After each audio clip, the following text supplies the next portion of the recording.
Aplauso a Juan Ariel Jiménez, ministro de Economía y Planificación de la República Dominicana. Tiene, bueno, un currículo y una presentación. Todo el mundo acaricia esta joya del escenario económico nuevo. Y a mi hermano Iván Rodríguez, mi ex hermano Iván Rodríguez, un alto dirigente del PRD y gran economista. Bienvenido. Eso iba a decir, gran economista. Señores, muy buenas tardes, muchísimas gracias por la invitación. Gracias. Bueno, la verdad que nosotros tenemos varios temas, pero hay uno, señor ministro, y gracias a ambos por estar aquí, hay uno que a nosotros nos interesa porque uno de nuestros integrantes, y se lo estamos dedicando a él, todo esto, a Ernesto Jiménez. Él trajo los datos sobre la cuestión de la deuda pública. Fíjese cómo yo ando estilo un político dominicano con todos los papeles. Yo iba a decir que parece abogada, siempre con su folio debajo del brazo. Siempre, mire, todos los papeles de la deuda pública. Entonces, justamente lo que queremos inmediatamente, para no perder tiempo, decirle, por ejemplo, lo siguiente.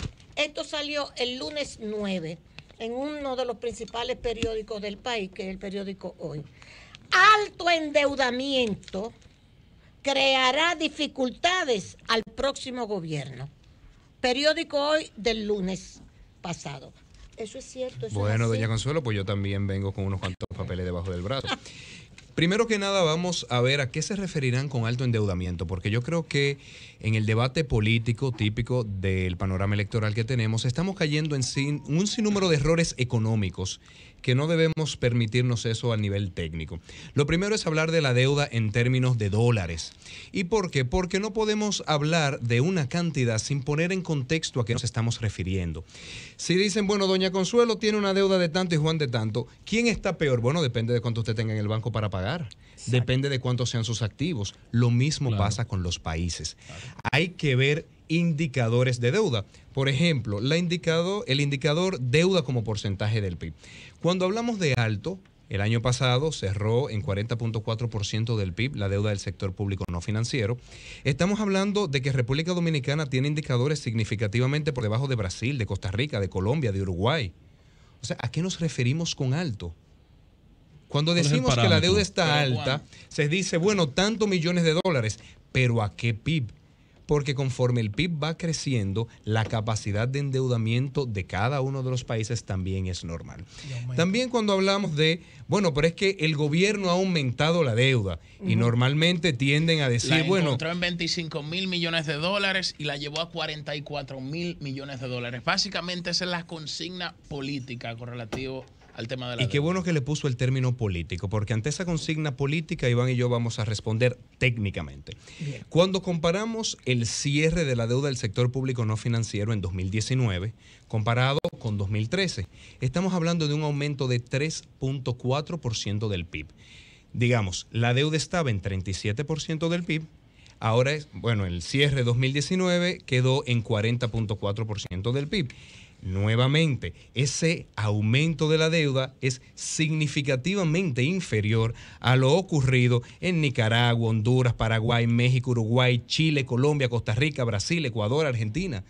En la región de América Latina, entre 2013 y 2019, República Dominicana ha sido uno de los países que menos ha aumentado la deuda como porcentaje del PIB.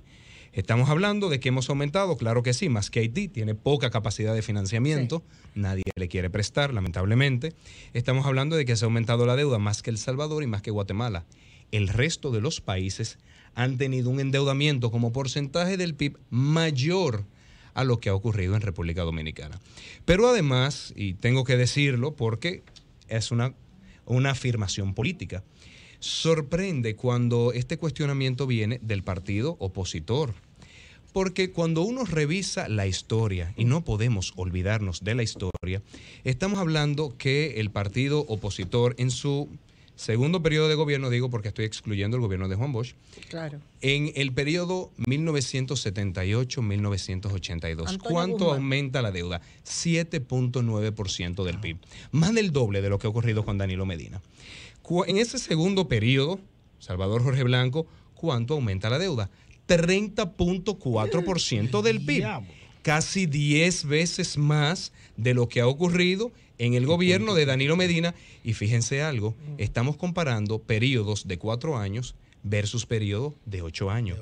Que si sumamos esa primera, por decirlo así, experiencia completa de gobierno, insisto que no estoy incluyendo como gobierno del PRD al gobierno del profesor Juan Bosch, Claro. sino esa experiencia completa de esos 8 años, estamos hablando de casi 40% del PIB aumenta la deuda, comparado con 3.4% en el gobierno de Danilo Medina. Bueno, entonces 2004 estamos hablando de que el aumento fue 12.7% del PIB. Casi 4 veces lo ocurrido en el gobierno, así es, de Danilo Medina. ¿Cuánto fue eso? 12.7% del PIB. En el periodo, y ahí estoy haciendo 2001-2004 porque normalmente el primer año de gobierno apenas son meses, ¿no? Siempre me gusta el primer año completo. Estamos hablando de que el gobierno de Danilo Medina... Ahí también la crisis económica del momento. Sin embargo, no en el sector público no financiero, porque no estoy incluyendo al Banco Central. Estoy solamente incluyendo lo relacionado al gobierno central y el resto del sector público. Me gustaría que hicieras esa distinción, porque cuando se habla de la deuda, no se habla de... O sea, no se hace esa distinción del sector público financiero y lo que significa y el sector público no financiero. Simplemente se hace un consolidado. Que la deuda creció y que el crecimiento económico se sustenta también, algunos plantean, en la deuda y no en la demanda interna. Otra afirmación errada, porque si vamos a los números... Primero la aclaración de lo que es el sector público financiero y no financiero, sobre todo para los oyentes del Sol de la tarde, y luego la segunda pregunta sobre el crecimiento. Cuando hablamos del sector público no financiero, estamos excluyendo un sinnúmero de entidades estatales que están relacionadas al ámbito financiero, básicamente Banco Central. Cuando hablamos del sector público no financiero, ahí estamos hablando de los ministerios, las direcciones generales, no cómo se endeuda cada una, porque no tienen capacidad de endeudamiento, sino en agregado. Otra cosa es el sector público financiero, que es básicamente Banco Central, aunque anteriormente se incluía el BNB, por ejemplo. Entonces, esa es la distinción. Y es bueno diferenciarlo porque son naturalezas distintas. La deuda del Banco Central responde a la crisis económica originada en el gobierno opositor. Claro. Entonces, también ahí tenemos que saber dinámicas distintas. Que no se ha ido saneando como manda la ley. Ciertamente hay que modificar la ley de recapitalización. Ahí tiene un punto verdadero. Me dice Martínez Moya, que conversé con él hoy, Arturo Martínez Moya, con todo el respeto y el cariño, que esas son deudas que se tienen que poner a largo plazo. Efectivamente. Que no hay que agitarse para... Ahí hay deudas que se van a pagar en el 40. Exacto. Y que además, conforme vaya creciendo la economía, pues ese indicador de deuda sobre PIB va cayendo. Porque, y siempre comparo con lo que pasa en medicina, no se puede ver un indicador aislado. No se puede decir, tiene un dolor de cabeza fortísimo. Bueno, pero vamos a ver otras cosas para entender su panorama clínico completo. Los economistas hacemos algo muy parecido con los países. Siempre vemos un sinnúmero de indicadores para entender qué hay detrás. Y yo quisiera referirme al segundo planteamiento cuando dicen, lo que pasa es que el crecimiento económico viene por el endeudamiento del sector público. Nuevamente, vayamos a que los argumentos políticos tengan un sustento técnico y tengan números técnicos detrás. Cuando uno ve qué explica el crecimiento 2012, 2013, 2019, más del 75% se origina en el consumo privado y la inversión privada. O sea que es el dinamismo del sector privado lo que explica en una gran parte el crecimiento económico. No ha sido el crecimiento del consumo público y la inversión pública. Claro está, no dejan de estar relacionados, porque el privado consume e invierte en la medida en que confía en la capacidad del gobierno de mantener la estabilidad macroeconómica y de ir dando soluciones a los problemas de competitividad y productividad. Juan Ariel, ¿qué controla y pone límite a la deuda? En el año 94, cuando la deuda andaba por un 21-23% del PIB, el señor Temístocles Montaz decía, no se debe pasar de un 25%. Sería peligroso para la economía. Hasta que llegó al poder. Cambió de opinión cuando llegó al poder. Pero el crecimiento económico sostenido de 5% que tiene el gobierno en los últimos 10, 12 años, te puede dar una referencia de hasta dónde tú te puedes endeudar. O sea, ¿qué tú privilegias? ¿El porcentaje del PIB que debo o mi crecimiento económico me garantiza que yo voy a ir generando con qué pagar lo que me voy endeudando. Están relacionados porque cuando hablamos del crecimiento económico, implícitamente estamos diciendo cómo va creciendo el PIB. Entonces están bastante relacionados. Ahora, me gusta mucho su pregunta y quisiera también pasar la palabra al viceministro, que además es profesor universitario de larga data y lo puede explicar bastante bien. Cuando hablamos de deuda, ahí normalmente analizamos lo que se le dice en economía, la ecuación de trayectoria de la deuda, donde entra un sinnúmero de cosas. Donde entra cuánto está creciendo la economía. Obviamente, cuando la economía crece mucho, al disminuir ese porcentaje del PIB, de deuda como porcentaje del PIB, pues entonces va dando capacidad de financiamiento. Pero otro tema también es cuál es la tasa de interés a la que el país se va endeudando. ¿Cómo es el perfil de esa deuda? ¿Es en dólares, en pesos, es a largo plazo, es a corto plazo? O sea, hay un sinnúmero de indicadores, insisto que Iván nos puede hablar con mucha propiedad sobre eso, que se tienen que considerar, y es lo que estamos viendo que hace falta en este debate político del partido opositor. O sea, que hay mucho de política y poco de planteamientos técnicos. Porque, por ejemplo, dice este periódico, ya le enseñé uno,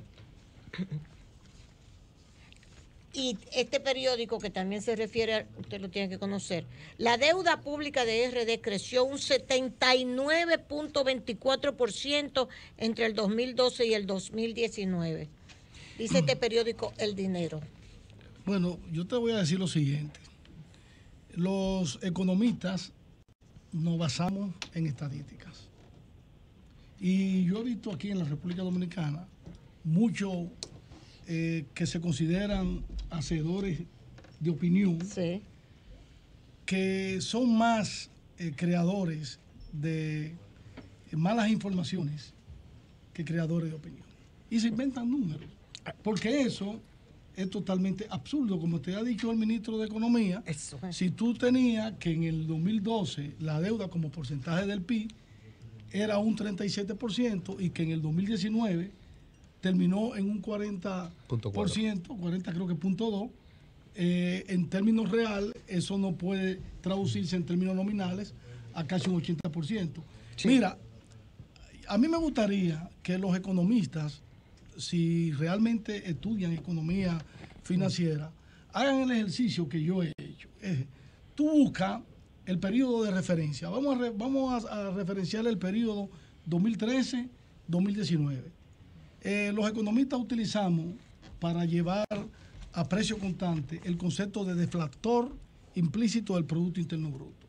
Si usted deflacta la deuda pública interna y externa del 2013 con el deflactor del PIB, eso es lo del Banco Central, es sencillamente entrar a la página del banco, que creo que fueron 140.3 el deflactor, divide y multiplica por 100. Si usted deflacta la del 2019, que fue 169.2 el deflactor, eso le da la deuda en términos reales. Usted coge la tasa de crecimiento de esos dos parámetros y lo compara con la tasa de crecimiento real del Producto Interno Bruto, y usted verá que el crecimiento real de ambos anda más o menos en paralelo. Es decir, que estaba el Producto Interno Bruto creciendo casi en la misma proporción en términos reales de cuánto crece el PIB, como está creciendo la deuda pública. La deuda. El ministro habló de la ecuación de sostenibilidad de la deuda, y es importante. Exacto. Hay muchos modelos de investigación. Yo voy a agarrar un modelo que ellos deben conocerlo, porque es el modelo más comúnmente utilizado en teoría económica, que es el modelo de Blanchard. Blanchard es un economista francés que en la actualidad es el jefe de economía del Fondo Monetario Internacional. Y tiene un texto de macroeconomía que es muy utilizado en las universidades para enseñar macroeconomía elemental. El modelo de Blanchard sencillamente parte de que la sostenibilidad fiscal se consigue cuando el balance primario es igual al producto de la tasa de crecimiento real de la economía multiplicado por la deuda como porcentaje del PIB y la tasa de interés real. Nosotros obviamente todavía no estamos en la ecuación de Blanchard, pero ya en el año 2019, por primera vez en los últimos 7 años, el balance primario cierra positivo. Eso es importante, porque eso es lo que nos permite decir a nosotros que no es cierto que todos el gasto corriente se esté utilizando para pagar intereses de la deuda pública. No, nosotros estamos pagando los intereses de la deuda pública, estamos pagando todos los demás gastos corrientes, incluyendo los subsidios incluyendo las remuneraciones de empleados y la compra de bienes y servicios, y nos están sobrando 18 mil millones de pesos para financiar gasto de capital. En economía eso es lo que se llama ahorro en cuenta corriente del sector público, del gobierno central. Sí. Entonces, un gobierno que haya bajado en una sostenibilidad tan fuerte como el presidente Danilo Medina, que encontró el déficit fiscal como porcentaje del PIB en 6.8% y lo ha reducido en el 2019 a 2.4%. Repítame eso y escúcheme, señor Rodríguez. Danilo lo encontró el déficit en 6.8%. 6.8% y lo ha reducido a 2.2% en el 2019. Quisiera puntualizar que es la segunda reducción más alta de América Latina. Solamente Honduras ha podido reducir tanto el déficit en ese periodo que planteó ese ministro. Ustedes saben que es muy importante esta... Julio, perdona, porque yo lo interrumpí para que él pueda terminar. Y entonces o sea, lo que estamos en la cuestión del déficit que yo le dije. O sea, eso es un buen indicador. O sea, que usted tiene un 18 mil millones de excedente, después de cubrir todo el gasto corriente. ¿Qué es el gasto corriente? El gasto corriente tiene 3 componentes. El primer componente es el pago de remuneraciones a todos los empleados públicos y la compra de bienes y servicios que realiza el gobierno para satisfacer la capacidad de ejecución del gobierno. De operación del gobierno. Sí. A esa primera partida usted le suma los intereses de la deuda pública. Y luego vienen las transferencias corrientes, que son los subsidios. Y usted incluye lo que usted otorga al sector eléctrico para compensar parte de su operatividad, los subsidios que otorga el gobierno a través de su programa de incentivo tanto al sector privado como a la propia familia por la vía de la focalización de todos esos subsidios. Todo eso es el gasto corriente. Antes del 2012, los ingresos corrientes no daban para cubrir todos esos gastos que realiza el gobierno. Pues el año pasado, el gobierno lo pudo financiar todo sin financiamiento y le sobraron 18 mil millones. ¿Por qué el gobierno acude al financiamiento de gasto? Obviamente, nosotros tenemos una capacidad recaudatoria que, aunque es buena, como tenemos un Producto Interno Bruto muy alto, la presión fiscal queda muy por debajo de lo que nosotros necesitamos. Pero crece el Producto Interno Bruto, pero la presión sigue siendo estable. ¿Tú sabes por qué? Porque hay una erosión muy fuerte en la economía dominicana. Erosión de esa base tributaria. Eso es. No es casual que nosotros tengamos uno de los niveles de evasión tributaria más altos de la región. Eso se ha venido controlando, se ha disminuido en alrededor de un punto porcentual, que es lo que se ha traducido en un incremento de las recaudaciones tributarias sin necesidad de modificar el impuestos. tributo. Pero todavía tenemos una evasión de impuestos sobre la renta muy alto. Lo mismo sucede con el tema del impuesto al valor agregado, que hay una evasión alta, pero la peor erosión son los gastos tributarios que se conceden en República Dominicana. Que en eso sí nosotros somos líderes también en América Latina. El gasto tributario. Nosotros tenemos una exención fiscal en términos de gasto tributario. Exención fiscal. Sí, que es de cerca de un 6.3% del Producto Interno Bruto. Una locura. Yo no te digo que hay que eliminar todas esas exenciones. No, pero irlo desmontando, sí. Porque ahí hay alrededor de un 50% de ITEVI. Que es producto farmacéutico, comida y otras cosas. Y servicios de transporte de carga. Pero hay que irlo nosotros podríamos replantearnos en un pacto fiscal, que eso es una agenda obligada del próximo gobierno. Podríamos plantearnos en el pacto fiscal cómo nosotros ir haciendo un rediseño de ese gasto tributario. Que lo han solicitado todos los organismos internos, el banco, el Fondo Monetario. Que lo manda la Ley de Estrategia Nacional de Desarrollo. Y aquí en el país hay, obviamente, yo vuelvo y digo, no es eliminarlo todo. No, claro. Pero mire, irlo desmontando. Usted sabe que quería hacerle...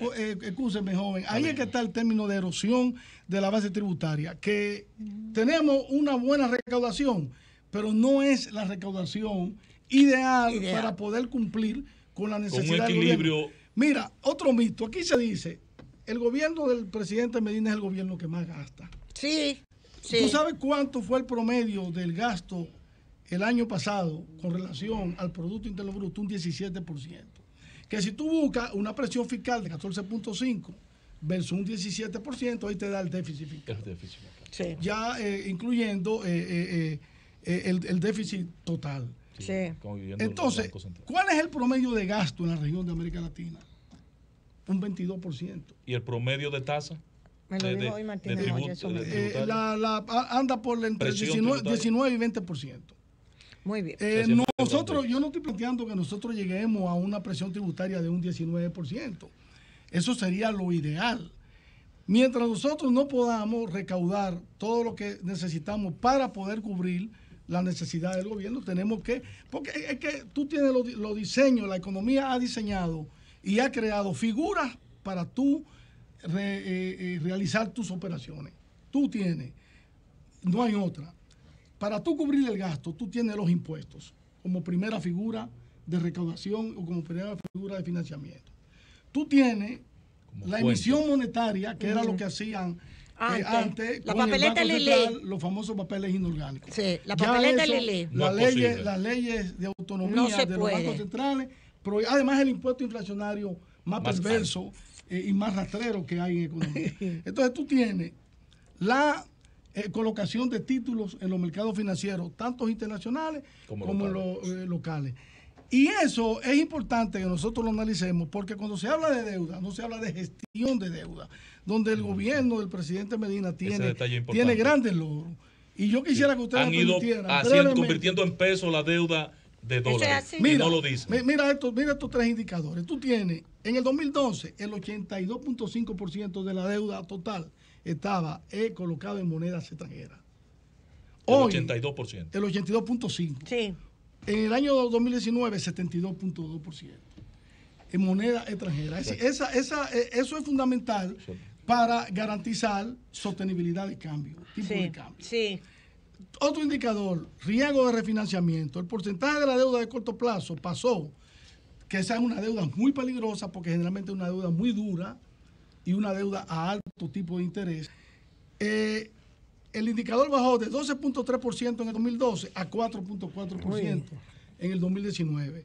Tú tienes el tiempo de madurez de la deuda. El tiempo de madurez son los plazos a los que se paga la deuda. En el 2012 era 7 años el promedio de toda la deuda. 2019, 10.2 años. Es decir, cómo ha aumentado el horizonte para cubrir. Entonces, el último es el tipo de interés al que se coloca la deuda. En el 2012, toda la deuda estaba colocada en un 70.7% a tasa fija. ¿Tú sabes cuánto se está colocando hoy la deuda? 87%. A tasa fija. ¿Qué implica eso? ¿Qué implica? Que la República Dominicana, ante cualquier fluctuación fuerte en los mercados financieros internacionales, está cubierto porque su deuda es esencialmente a tasa fija. Ya para concluir el tema de la deuda, yo le voy a soltar esta prenda. El problema de la deuda del Banco Central. Primero, la deuda del Banco Central es en peso. Porque la deuda del Banco Central es con tenedores del público, con asociaciones financieras, con la administradora de fondos de pensiones y con la banca múltiple de servicios. Es una deuda que la tiene una entidad que el mes pasado sus reservas internacionales netas fueron casi 10 mil millones de dólares. Si tú dices que ahí están los bonos soberanos, ok. Si tú dices que ahí hay parte de lo que el gobierno tiene, de lo que un país debe tener en activos internacionales, ok. Te quedan todavía 5 mil millones líquidos que el banco lo tiene para cualquier eventualidad que ocurra. Ahora, 5 mil. ¿Cuántos meses cubre de gasto ahora si no entraron dólares? 4.8% de importación, 4.8 meses de importación. 4.8, eso es meses, mucho. casi 5 meses. Ahora que están cayéndose las monedas latinoamericanas, el coronavirus habla de la recesión. Tenemos porque yo fui esta mañana al banco. Ese dato es importante. Sí, yo fui esta mañana al banco a cambiar $2,000 y me lo entregaron.